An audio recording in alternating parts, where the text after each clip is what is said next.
Here goes the Warden ability, and now he finds the Tornado Trap immediately. I will secure this Town Hall. I get the 1-star! Trying to have an early stab towards that Town Hall with the cloned super minions. All red air bombs? Ooh. And this red bomb farm was deadly. It killed... I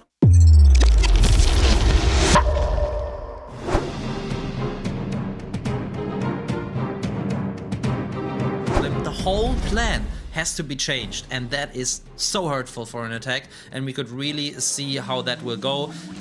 It was still a good effort to save this attack, in my opinion, with 75%. That's all right, but now it's in early attacks' corner, and Yada is the man to now get the 3-star and get them the lead. Yada sniping one air defense, sniping another one as the Dragon Rider is going to sneak in towards this Eagle artillery. He sees that the Eagle is vulnerable to using one Dragon Rider to help snipe it, and takes advantage of that Eagle artillery being all the way down to the bottom side. But he's going to start the Dragons a little early, so that means the Eagle's going to get 1, 2, and 3 shots off onto at least one Dragon as he's going to push his way across with that blimp flying all the way to this Town Hall. Yep, and there goes the Warden ability, and now he finds the Tornado Trap immediately, and what we usually see right after that is seeking air mines, and at the same time, these, oh yes, at the same time, I was gonna say the super minions are, this is baited, Tobin! The super minions fighting the red air bombs here, so now he has to adjust his plan to be able to save this 2 stars. The Town Hall didn't even take any damage, so now his heroes are gonna have to be used to the top side with one wall breaker to try to get his heroes at the Town Hall. And with the first attack being a 75% 2-star, now he has to then get at least above that mark. Yes, and something, HST is doing something right here. Especially, and he makes buildings invisible, but the Queen does not go to the Town Hall. The King does, though, and he's got the King ability, so Yada will be able to secure that Town Hall. But I was just gonna say, the HST are just choosing the right bases. I mean, I don't know which caster or content creator spaces they're using today. Yesterday was Itsu, I don't know, maybe Judo Sloth built this base, but they're definitely using the exact right things against the teams they're coming up against. And look at this. There is a chance that he will get more than 75%. Actually, it's quite safe that he will, but the 3-star is far out of reach at this point, I think. Yeah, with a Queen ability and RC ability attack, should be able to add quite a bit of more percentage. Taking on the enemy Queen, down she goes, but ground skeletons all popping up and through, and yes, he does surpass the 75% mark needed to keep the advantage, and that is what you're looking for in a match like this, is to have an advantage if it does come down to a tie on stars, with every single building going down playing a huge role, with that Warden trying to help this Queen getting healed up by the Unicorn. And, you know, he's going to push into the 90% range. Yeah, still going strong. Getting that nice sour elixir cauldron out of the way. You always want to collect that, of course, to get those extra rewards in the current event. But more important for Yada at this point, I think, were the buildings and quite the respectable. Let's hope it does. But Kuma here is full concentration mode there, having his phone in his hands and starting us off with a Skelly-Donut Wow Carbon. I'm always impressed by that. You know, I can barely pull this off on an iPad and or any type of tablet, and these guys, they use their phone like a tiny screen, and the placement is just so perfect. He takes out the ground bow, what was it? Scatter shot. No, a ground bow, the multi-inferno, and the clan castle with such detail in the positioning of his spells. Incredible stuff. Yeah, with that Queen that's going to try to path her way towards this Town Hall. No healers on her, so it's just going to try to get that Queen all the way there. But there is the defending King that's going to be in his way with one wall breaker, as the King is trying to take on the enemy Royal Champion. And there's that. Oh no, the monolith locks onto his Queen. And he's not reacting? As that King is coming to the bottom side, continuing as it is a rage up, scatter shot down there, but the King pretty much is not going to be able to get much further as he does come back to life with that Phoenix. and the queen never ended up going into the town hall compartment as she walks around. He could send the blimp to at least secure the star there. Yeah. No, he goes battle drill. Yeah, he's going with the battle drill because he was able to activate the town hall with the archers, actually. And we know that the battle drill has a stun effect, but he goes, okay, I will just open it. I will secure this town hall. I get the 1-star, and I'm going to Finland! Let's go! Early attacks have their golden ticket secured. And early attacks will be going out to the World Championship later in November with this golden ticket. Congratulations to them as they are now just coasting through the rest of this attack with the balloons pathing their way up to the top side with a freeze onto the Crown Expo, onto the multi, and just trying to get as much percentage as possible. Secures the 2-star, and now they will guarantee themselves a place in the World Championship in November, the end of November. November 24th, 25th, and 26th, I believe, is the exact date. It's a Friday, Saturday, Sunday. But when come it's on, going to be Kuma. going on. I want to see Kuma celebrating. Man, you I know, right? just got your ticket to Finland. Come on, be proud, be happy. And this man is like, well, that's what I usually do.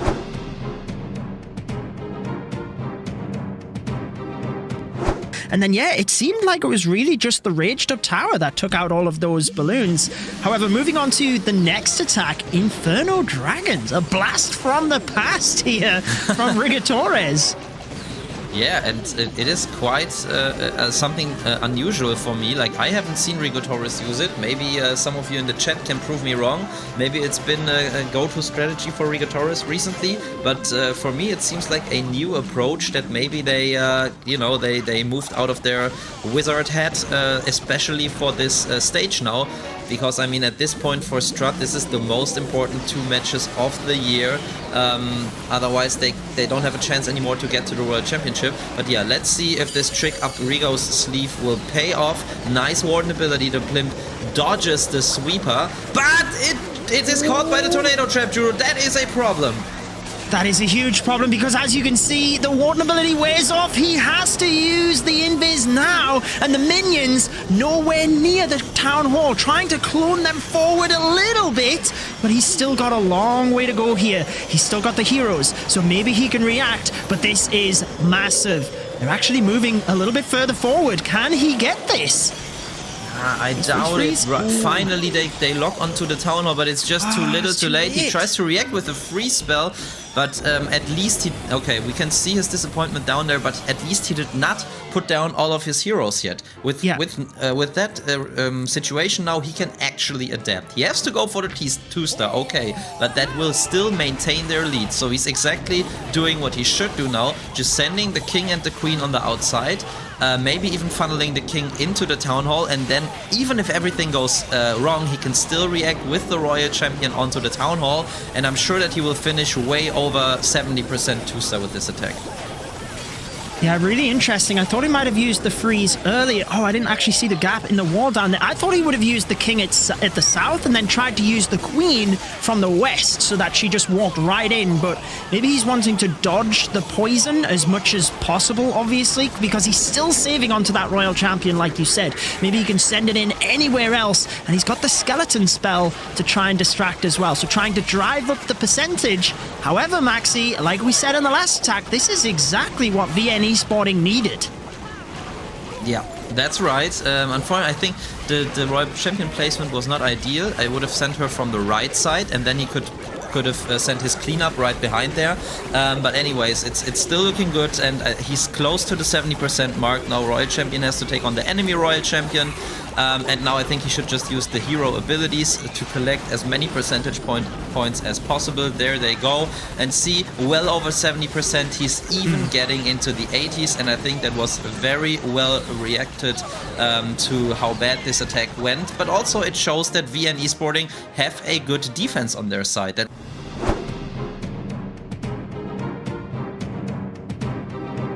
On myself going with Strut, you going with VN Esporting. So here we go. It is Danny attacking first with the Queen Charge Lalo. We did have Itsu discussing why the pros like to use the Queen Charge Lalo, with it being very controllable and in your hands, shall we say. And instantly, Queen going the wrong way, so he has to redirect her with the invisibility spell.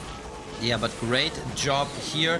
We see as Exodani attacking. Okay, for a second we saw Hawk there down in the bottom of your screen. Now we have Exodani, and we can. This looks a little bit more concentrated, this phase here. And we see a blimp being sent into the town hall. I wonder where his queen is stepping. Is she going inside, or will she go around? She goes around, that's what he intended, and the town hall is down. So everything going according to plan so far. Yeah, getting that clan castle pull as well, vitally important so that he can take that down. Obviously, the Archer Queen can keep well away from the monolith and that damage at this stage.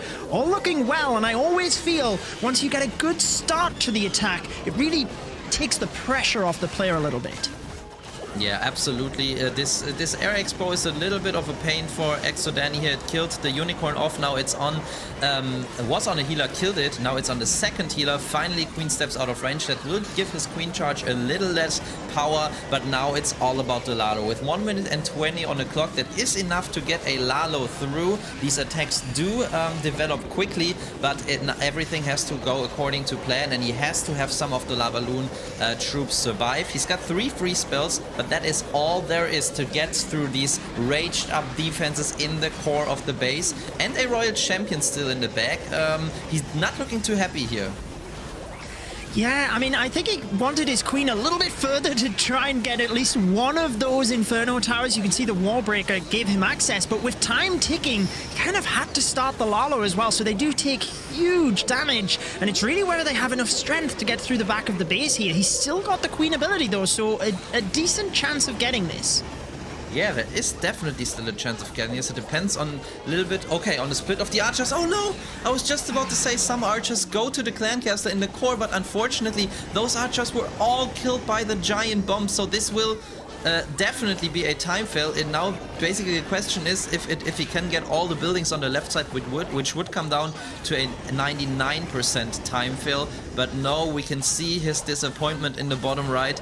I think that definitely, as you said, he wanted the queen to move a little bit quicker and get this multi-inferno out of the way before he moves in there with his Lalo troops. But really, his Lalo did like he was playing alongside one flank.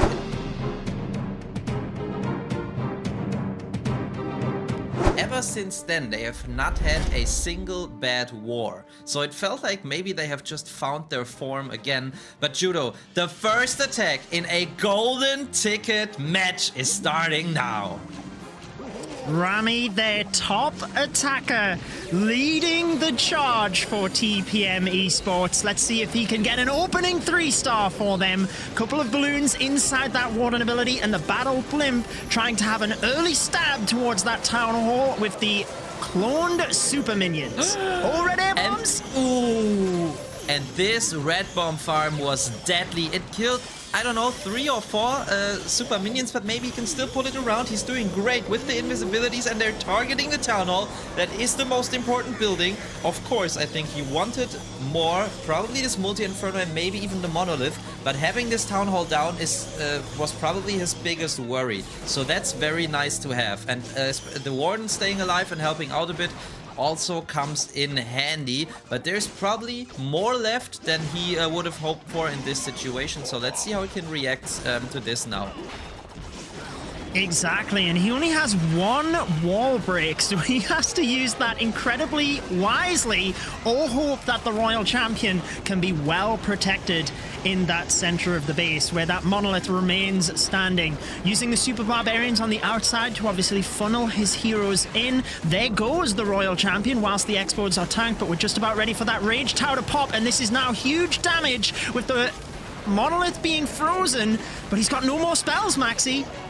Yeah, he used the Skelly spell, but I think the 2 raged up multis can kill off these Skellies quite quickly, so the monolith will soon probably target one of his heroes. But I wanted to point out, talking about rage towers, wanted to point out that the warden was actually able to take out the back end rage tower before he died off, so that might come in handy towards the end of this attack. What does not, though, is that all of the heroes are somehow orienting inside the middle of the base, so he might have to react with enforcing with some Super Barbarians from the left side in order to take out this scatter shot, which he does now. But the queen is under fire, and as you said, said, no spells, so he just has to pop the ability, and there's a scary looking Tesla farm in the back.